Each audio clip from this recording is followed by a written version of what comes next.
Hi, ഞാൻ ഇന്ന് വന്നിരിക്കുന്നത് house of dragon season 2 episode 8 explanation video ആയിട്ടാണ് ഞാൻ വന്നിരിക്കുന്നത്. അപ്പോൾ ഈ എപ്പിസോഡ് ശരിക്കും പറഞ്ഞു കഴിഞ്ഞാൽ സീസൺ 3ക്കുള്ള ഒരു ഓർഗനൈസ്ഡ് ലെവലിലേക്ക് എത്തിയിരിക്കുകയാണ്, ഏറ്റുമുട്ടാനുള്ള ലെവലിലേക്ക് എത്തിച്ചേക്കാണ്. എപ്പിസോഡ് 8 സ്റ്റാർട്ട് ചെയ്യുന്നത് ടൈലൻഡ് ലാലിസ്റ്റർ നമ്മുടെ ട്രയാക്കിനെ കൂട്ടുപിടിക്കാൻ വേണ്ടിയിട്ട്. കാര്യം എന്ന് പറഞ്ഞാൽ അപ്പുറത്തെ സൈഡിൽ ഓൾറെഡി സീ സ്നേക്സ് റെഡി ആയിട്ട് ഇങ്ങനെ ഇരിക്കുകയാണ്. അപ്പോൾ ആ ഷിപ്പ് സൈഡും കടൽ സൈഡൊക്കെ അവർക്ക് സപ്പോർട്ട് വേണം. അതിന് വേണ്ടി ട്രയാക്കിനെ ലൈ ചെയ്യാൻ വേണ്ടിയിട്ട് പോയേക്കായിരുന്നു. അവിടെ വന്നപ്പോൾ അവർ കുറേ ഡിമാൻഡ്സ് വയ്ക്കും. പിന്നെ അഡ്മിറൽ ഷറാക്കോ പുള്ളിക്കാരിയായിട്ട് ഒരു ഫൈറ്റ് ഉണ്ട്, മഡ് റെസ്ലിംഗ്, അതൊക്കെ ജയിക്കണം എന്നൊക്കെ പറയും. അങ്ങനെ ലാസ്റ്റിൽ അവർ സമ്മതിക്കാണ് പുള്ളിക്കാരനെ സപ്പോർട്ട് ചെയ്യാൻ വേണ്ടിയിട്ട്, അതായത് നമ്മുടെ കിങ്സ് ലാൻഡിങ്ങിന് വേണ്ടിയിട്ട് സപ്പോർട്ട് ചെയ്യാൻ വേണ്ടിയിട്ട്. ആദ്യം അവർ പറഞ്ഞിരുന്നത് എനിക്ക് എന്തുകൊണ്ട് കിങ്സ് ലാൻഡിങ് അറ്റാക്ക് ചെയ്തെടുത്തൂടെ എന്നൊക്കെ ചോദിക്കുന്നുണ്ട്.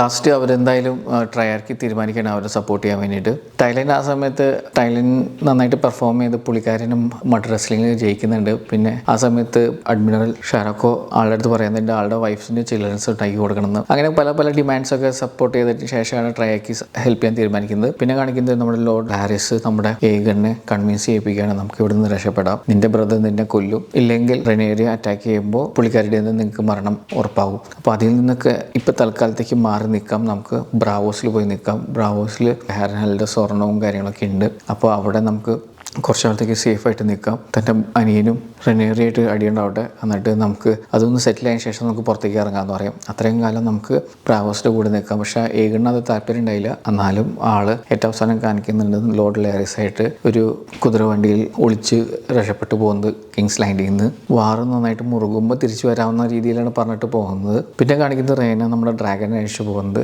ലാസ്റ്റിൽ പുള്ളിക്കാരി കാണുന്ന വൈൽഡ് ഡ്രാഗനെ കണ്ടുപിട്ടുന്നത് ഷീപ്പ് സ്റ്റീലർ എന്ന് പറഞ്ഞിട്ടാണ് ഡ്രാഗൻ്റെ പേര്. അതിനെ കണ്ടുമുട്ടാണ്. പുള്ളിക്കാരി അതിനുവേണ്ടി കുറേ എഫേർട്ട് ഇടുന്നതും കുറേ രാവും പകലും മലയുടെ മുകളിൽ കൂടെ നടക്കുന്നതൊക്കെ കാണിക്കുന്നുണ്ട്. പിന്നെ ഒരു ചെറിയൊരു സീൻ കാണും ക്രിസ്ത്യൻ കോളും ഗ്വെന്നും തമ്മിലുള്ളത്. ആ ഒരു ഗ്വെന്ന് ക്രിസ്ത്യൻ കോളിനെ വാൾ വെച്ചിട്ട് സംസാരിക്കുന്നത് തൻ്റെ പെങ്ങളെ, അതായത് ക്വീനിനെ പ്രേമിച്ചതിനുള്ള ഇതായിട്ട് പറയുന്നുണ്ട്. പക്ഷേ പുള്ളിക്കാരൻ അതിൽ പറയുന്നുണ്ട് ഞാൻ റിഗ്രറ്റ് ചെയ്യുന്നുണ്ട്, എനിക്കിപ്പോൾ മരണമാണ് ഏറ്റവും നല്ല ഒരു എൻഡിങ് എന്ന് പറഞ്ഞിട്ടാണ് അവസാനിക്കുന്നത്. ആളുടെ ആ വിഷമവും ആൾ കുറേ സഹിച്ചതിൻ്റെ ഇതൊക്കെ ആൾ പറയുന്നുണ്ട്. ഇപ്പോഴും സഹിച്ചുകൊണ്ടിരിക്കുകയാണ്.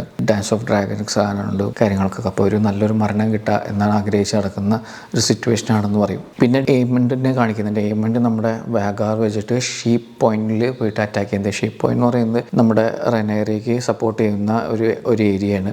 അവരെ അറ്റാക്ക് ചെയ്ത് അവർ നശിപ്പിക്കുന്നതായിട്ട് കാണിക്കുന്നുണ്ട്. നമ്മുടെ ഡ്രാഗൺ സ്റ്റോണിൽ കാണിക്കുന്നത് നമ്മുടെ റെനേറിയ നമ്മുടെ ഡ്രാഗൺ റൈഡേഴ്സിനെയൊക്കെ സെറ്റാക്കിയിട്ട് അറ്റാക്ക് ചെയ്യാനുള്ള പ്ലാനാണ്. പക്ഷേ നമ്മുടെ ഉൾഫ് എന്ന് പറയുന്ന നമ്മുടെ ഡ്രാഗൺ റൈഡർ ആളുടെ സ്വഭാവം അത്രത്തോളം രസകരമായിട്ട് കാണിക്കില്ല. പുള്ളിക്കാരിയോട് ഒരു റെസ്പെക്റ്റൊന്നും അധികം കാണിക്കുന്നില്ല. പുള്ളിക്കാരന് ഈ ലാവിഷ്നെസ്സും കാര്യങ്ങളൊക്കെ ആസ്വദിക്കുക എന്നൊരു മൈൻഡിലാണ് ഇരിക്കുന്നത്. ഹ്യൂവും നമ്മുടെ ആഡവും ഭയങ്കര റെസ്പെക്റ്റ്ഫുള്ളിയാണ് പെരുമാറുന്നത്. റെനേറിയയ്ക്ക് അറ്റാക്ക് ചെയ്യണമെന്ന് ആഗ്രഹമുണ്ട്. അറ്റാക്ക് ചെയ്ത് കഴിഞ്ഞാൽ കുറേ പാവപ്പെട്ടവർ മരിക്കും, അതായത് ഇന്നസെൻ്റ് ആൾക്കാർ മരിക്കുമെന്ന് മനസ്സിലാവുന്നുണ്ട്. അതിൽ ഹ്യൂ ചോദിക്കുന്ന ഒരു ചോദ്യമുണ്ട്, അതിന് ഇന്നസെൻ്റ് ആൾക്കാരടക്കം മരിക്കുമല്ലോ എന്ന് ചോദിക്കുന്നുണ്ട്. നമ്മുടെ ഉൾഫിൻ്റെ സ്വഭാവത്തിനും നമ്മുടെ ജെയ്സ് നല്ല മറുപടി കൊടുക്കുന്നുണ്ട്. ആ സീൻസ് ഉണ്ട്. ജെയ്സിന് നമ്മുടെ ഉൾഫിൻ്റെ സ്വഭാവം അത്രത്തോളം ഇഷ്ടമായിട്ടുണ്ടായില്ല. ആളുടെ അരഗൻസും ആളുടെ ആ കാല് കയറ്റി വെച്ചിട്ട് ഇരിക്കുന്ന ഇരിപ്പൊന്നും അത്രത്തോളം ഇഷ്ടമായിട്ടില്ല. ആൾ നല്ലൊരു മറുപടി കൊടുക്കുന്നുണ്ട്. പിന്നെ നമ്മുടെ ഹ്യൂ അതിന് നന്നായിട്ട് സപ്പോർട്ട് ചെയ്യുന്നുണ്ട്. ജെയ്സിനെ നന്നായിട്ട് ഉൾഫിനെ മര്യാദയ്ക്ക് നിർത്തുന്നുണ്ട്. അതേസമയം തന്നെ നമ്മുടെ ഡെയ്മൻ നമ്മുടെ ഹാരൻഹലിൽ വെച്ചിട്ട് എലീസ് ഒരു സ്ഥലത്തേക്ക് കൊണ്ടുപോകുന്നുണ്ട്. നമ്മുടെ ആ മരത്തിൻ്റെ അടുത്തേക്ക് കൊണ്ടുപോകുന്നത്. മരത്തിൻ്റെ അടുത്തേക്ക് പോകുമ്പോൾ നമുക്കൊരു ജീവി നടന്നു പോകുന്നത് കാണാം. അതെന്താണെന്നറിയില്ല. ആ മരത്തുമ്പോൾ നിന്ന് പുള്ളിക്കാരൻ്റെ അടുത്ത് തൊടുമ്പോൾ ഫ്യൂച്ചർ കാണാൻ പറ്റുമെന്ന് പറയുന്നത്. ഫ്യൂച്ചറിൽ കുറേ ഡിസാസ്റ്റർ കാര്യങ്ങൾ കാണിക്കുന്നത്, കുറേ ഡ്രാഗൺസ് ചത്തെടുക്കുന്നത് കാണാം. പിന്നെ നമ്മുടെ മരത്തുമ്പോൾ ഇരിക്കുന്ന ഒരാളെ കാണിക്കുന്നത് എനിക്ക് തോന്നുന്നു ഗെയിം ഓഫ് ത്രോൺസിലെ ക്യാരക്ടേഴ്സിനെയൊക്കെയാണ് കാണിക്കുന്നത്. പിന്നെ നമ്മുടെ മദർ ഓഫ് ഡ്രാഗൺസിനെ കാണിക്കുന്നുണ്ട്. നമ്മുടെ ഗെയിം ഓഫ് ത്രോൺസിൽ ആ എഗ്സ് ഒക്കെ ഹാച്ച് ചെയ്തിട്ട് 3 ഡ്രാഗൺ കുഞ്ഞുങ്ങളൊക്കെ ഉണ്ടാവുന്നതായിട്ട് കാണിക്കുന്നുണ്ട്. അപ്പോൾ ഫ്യൂച്ചർ കാണിക്കുന്നുണ്ട്. അപ്പോൾ ഫ്യൂച്ചറിൽ ഏറ്റവും അവസാനം കാണിക്കുന്നത് റെനേറിയനെ ക്രൗണിൽ ഇരുത്തിക്കുന്നതായിട്ടാണ് കാണിക്കുന്നത്. അപ്പോൾ ആളുടെ ഒരു മനസ്സ് മാറാണ്. ആൾക്ക് കിങ് ആവണമെന്ന് ആഗ്രഹമായിട്ട് നടന്നിരുന്നതാണ്. അതിലൂടെ ആ വിഷനിലൂടെ ആള് നന്നാവാൻ തീരുമാനിക്കുന്നത്. ഏറ്റവും അവസാനം ഹെലനെ കാണിക്കുന്നുണ്ട്. ഹെലനയ്ക്കും ചെറിയൊരു പവർ ഉണ്ടെന്ന് തോന്നുന്നു, നമ്മുടെ ഏലീസിനെ പോലെ തന്നെ ഫ്യൂച്ചർ കാണാം എന്ന രീതിയിൽ. ഈ ഏലീസും അതേ ഫ്യൂച്ചർ കാണുമ്പോൾ കരയുന്നതായിട്ടാണ് കാണിക്കുന്നത്. അതായത് കുറേ ഡിസാസ്റ്റേഴ്സ് നടക്കുമെന്ന് തോന്നുന്നു. അതുകൊണ്ടാണ് ആൾ കരഞ്ഞിട്ടാണ് ഡെയ്മണ്ടിനെ വിളിച്ചുകൊണ്ടുപോയിട്ട് ഫ്യൂച്ചർ കാണിപ്പിക്കുന്നത്. ഫ്യൂച്ചറിൽ വൈറ്റ് വാക്കേഴ്സിനെയും കാണുന്നുണ്ട്. അപ്പോൾ അതൊക്കെ ആണ് ശരിക്കും പറഞ്ഞു കഴിഞ്ഞാൽ നമ്മുടെ ഡെയ്മണ്ടിന് കുറച്ചുകൂടി ഒരു വിസേരിയസിൻ്റെ ഒക്കെ ആ സ്വഭാവം കിട്ടി തുടങ്ങണം. അത് പിന്നീട് പറയുന്നുണ്ട് ആ ഡയലോഗ്. റെനേറിയ ആ സമയത്ത് നമ്മുടെ ആഡമിനെയും കുട്ടി ഡ്രാഗനെയും കൂട്ടിയിട്ട് ഹാരനിലേക്ക് പോകുന്നുണ്ട്. ഹാരനിലേക്ക് പോകാൻ കാരണം സൈമൺ സ്ട്രോങ് ഒരു ലെറ്റർ അയക്കുന്നുണ്ട് പുള്ളിക്കാരിക്ക്. അതായത് ഡെയ്മൺ നമ്മുടെ റെനേറിയയ്ക്ക് അഗേൻസ്റ്റ് ആയിട്ടാണോ പ്രവർത്തിക്കണേ എന്നൊരു തോന്നൽ വരുന്നുണ്ടെന്ന് പറഞ്ഞിട്ട്. പക്ഷേ റെനേറിയ അവിടെ എത്തുമ്പോൾ നമ്മുടെ ഡെയ്മൺ പുള്ളിക്കാരിയുടെ കാലിൽ കീഴിൽ മുട്ടുകുത്തിയിട്ട് പറയണം, റെനേറിയയ്ക്ക് വേണ്ടിയിട്ടാണ് ഞങ്ങൾ ഫുള്ളും ലോയലായിട്ട് ഇരിക്കാൻ പോണതെന്ന് പറഞ്ഞിട്ട് ഫോർ ദ ക്വീൻ രീതിയിൽ അവരവിടെ പെരുമാറുന്നത് കാണിക്കുമ്പോഴത്തേക്കും പുള്ളിക്കാരിക്ക് ഭയങ്കര സന്തോഷം വരുന്നു. പുള്ളിക്കാരനൊരു നല്ലൊരു ഫൈറ്റർ ആവാൻ തീരുമാനിക്കുന്നു. ആളുടെ ടീം ഫുള്ളും റെനേറിയയ്ക്ക് വേണ്ടിയിട്ട് പ്രവർത്തിക്കുമെന്ന രീതിയിൽ തന്നെയാണ് അവസാനിപ്പിക്കുന്നത്. ആളുടെ മനസ്സ് മാറാൻ കാരണം ആളുടെ ആ ഫ്യൂച്ചർ കണ്ട കാരണം കൊണ്ടാണ്. എയ്മനാണെങ്കിൽ നമ്മുടെ ഡ്രാഗൺ റൈഡേഴ്സിനെ കൂടുതൽ എണ്ണം കൂട്ടാൻ വേണ്ടി നോക്കിയിട്ടുണ്ട്. അപ്പോഴാണ് ആളുടെ പെങ്ങളായ ഹെലനയ്ക്കും ഡ്രീം ഫ്ലയർ എന്ന് പറഞ്ഞിട്ട് ഡ്രാഗണിനെ പറപ്പിക്കാൻ അറിയാം. അപ്പോൾ ആ പുള്ളിക്കാരിനെയും ആളുടെ ടീമിലേക്ക് ടീം അപ്പ് ചെയ്യാൻ വേണ്ടിയിട്ട് ആഗ്രഹിച്ചു. പക്ഷേ ഹെലനയ്ക്ക് ഒട്ടും ഇഷ്ടമില്ല എന്ന് പറയും. പക്ഷെ എന്നാൽ പുള്ളിക്കാരി ക്വീനാണെന്ന രീതിയിലൊന്നും പെരുമാറ്റമായിരുന്നില്ല, ആരഗൻ രീതിയിലായിരുന്നു എയ്മണ്ട് പെരുമാറിയത് ഹെലനയുടെ അടുത്തേക്ക്. പക്ഷേ ഹെലനയ്ക്ക് ഒരിക്കലും ഇങ്ങനെ കൊല്ലാനും കാര്യങ്ങൾക്കും ഇൻട്രസ്റ്റ് ഇല്ലാത്തൊരു പുള്ളിക്കാരിയാണ്.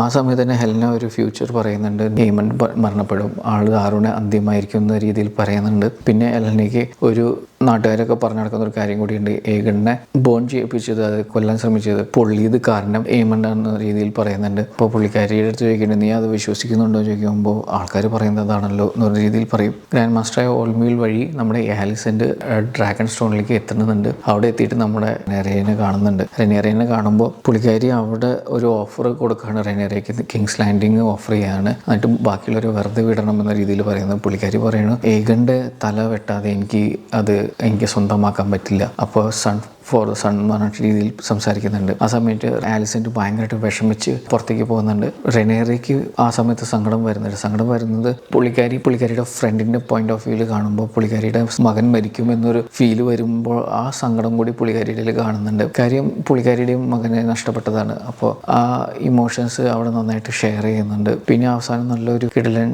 ഷോട്ട്സ് ഒക്കെ ഉണ്ട്. നമ്മുടെ ആലിസൻ്റെ ഒരു ക്ലിഫിൽ നിൽക്കുന്നതായിട്ട് ഒറ്റയ്ക്ക് പുള്ളിക്കാരി ശരിക്കും ഭയങ്കര എന്താ പറയുക സ്പിരിച്വൽ ലെവലിൽ നന്നായിട്ട് എയർ ശ്വസിക്കുന്നുണ്ട് എന്നൊരു ഫീലാണ് നമുക്ക് അവിടെ തരുന്നത്.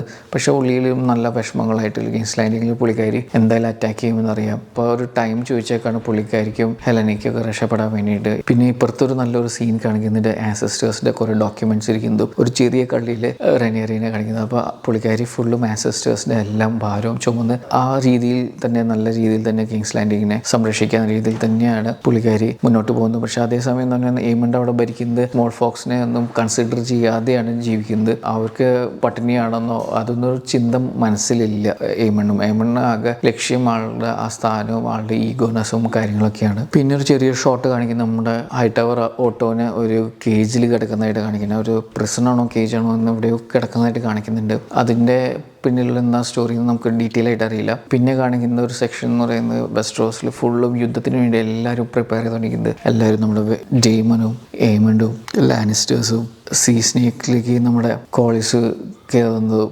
അവരുടെ പുതിയ ഷിപ്പിന് നമ്മുടെ മരിച്ചുപോയ റെയ്നീസിൻ്റെ ഓർമ്മയിലൊക്കെ ഷിപ്പ് ഇനിയിപ്പോൾ റെയ്നീസിന് വേണ്ടിയിട്ടാണ് ജീവിക്കാൻ പ്ലാൻ എന്ന് പറയുന്നതും അതൊക്കെ കിടിലൻ ഇതാണ്. പിന്നെ റെനേറിയ ഡ്രാഗൺ റൈഡേഴ്സിനൊക്കെ സെറ്റാക്കിക്കൊണ്ടിരിക്കുന്നതും ഇപ്പോൾ മൊത്തത്തിലൊരു ടൈറ്റായിട്ടിരിക്കുകയാണ്. ഇനി പൊട്ടാൻ ഒരു ചെറിയൊരു തിരിയുടെ ഒരു കുറവുള്ളൂ. ഒരു തിരി കത്തി കഴിഞ്ഞാൽ മൊത്തത്തിൽ പൊട്ടിത്തെറിക്കും. അപ്പോൾ അങ്ങനത്തെ രീതിയിലാണ് സീസൺ 2 അവസാനിച്ചിരിക്കുന്നത്. ഇനി സീസൺ 3 വെടികെട്ടായിരിക്കും. അപ്പോൾ നമുക്ക് സീസൺ 3 വേണ്ടിയിട്ട് വെയിറ്റ് ചെയ്യാം. ഡാൻസ് ഓഫ് ഡ്രാഗൺസും യുദ്ധവും കാര്യങ്ങളൊക്കെ നിറഞ്ഞിരിക്കുന്ന ഒരു സീസണായിരിക്കും സീസൺ 3. അത്രയ്ക്ക് എക്സ്പെക്ടേഷൻ നൽകിയിട്ടാണ് സീസൺ 2 അവസാനിച്ചിരിക്കുന്നത്. അപ്പോൾ നിങ്ങൾക്ക് ഈ എക്സ്പ്ലനേഷൻ വീഡിയോ നിങ്ങൾക്ക് ഇഷ്ടമാവണമെങ്കിൽ ലൈക്ക് ചെയ്യുക, ഷെയർ ചെയ്യുക, സബ്സ്ക്രൈബ് ചെയ്യുക. ഇനി അടുത്ത വീഡിയോയിൽ കാണാം. ബൈ.